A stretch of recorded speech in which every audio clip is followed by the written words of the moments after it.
Ugh. Alright, let's do one more review for this week.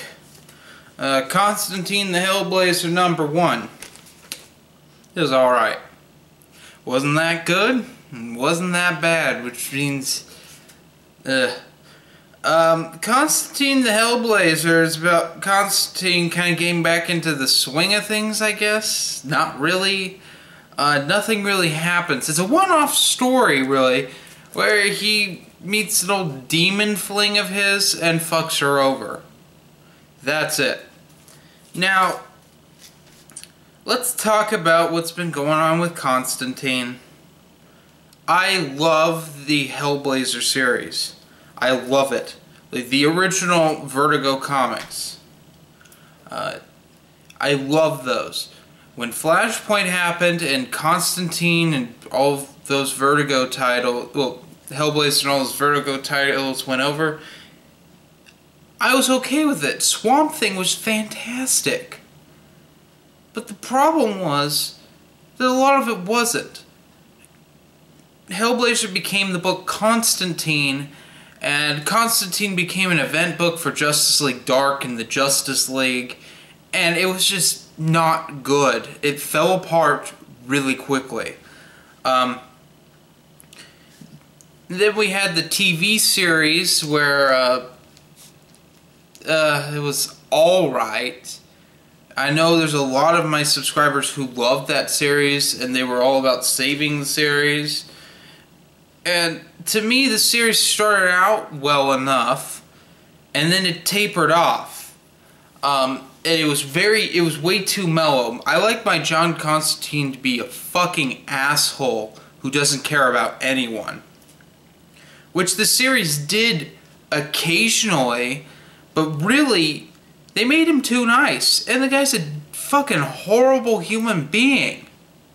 He lets his friends die a lot. That's not a spoiler, that's just what happens in Constantine. It's like, for those of you who read Stephen King's The Dark Tower, it's like how Roland loses his companions all the time, and he gets to a point where he's like, you shouldn't follow me because you'll probably die. Only Constantine doesn't care. In fact, he is the cause of lots of people's deaths, and they haunt him, and we see that in this book. It's the plus to this book. And that and the art. The art was really nice. But then we get to the thing I hated the most, was how they fucking set up the ads. Never seen so many ads in a $2.99 comic. Look at this. Look at this right here. We got panels here, and then we have a fucking Twix commercial. What the fuck is that? How is that going to be collected in the trade? I don't understand it. You go to print the Twix commercial? And then we have something that I fucking hated. I always hate this. I mean, I hate when you have to flip the book around. And this is why I despise Jeff Lemire's Trillium. Then it wasn't that good. But I fucking despised it because you looked like a dumbass flipping the book around all the time. And we have something like this, which granted, it's cool, I guess, but it's a pain in the ass.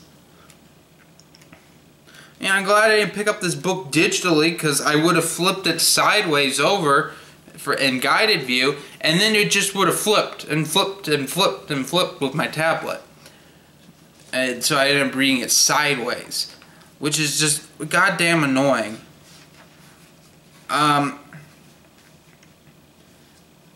Another thing I didn't like was literally all that happened was John was hitting on a dude, and this demon lady that he fucked before came in, and then he went with her and fucked her, and it was just, what? It wasn't that good. And I really hope that it picks up, because they're getting into the storyline. Last couple panels of the book set up for a really weird story arc that I think is interesting, that I won't spoil for you guys. But overall, this gets a 3 out of 5 stars. Just middle of the road, not that great, but not that terrible. It's a step up from New 52's Constantine, but it's still a step below Hellblazer.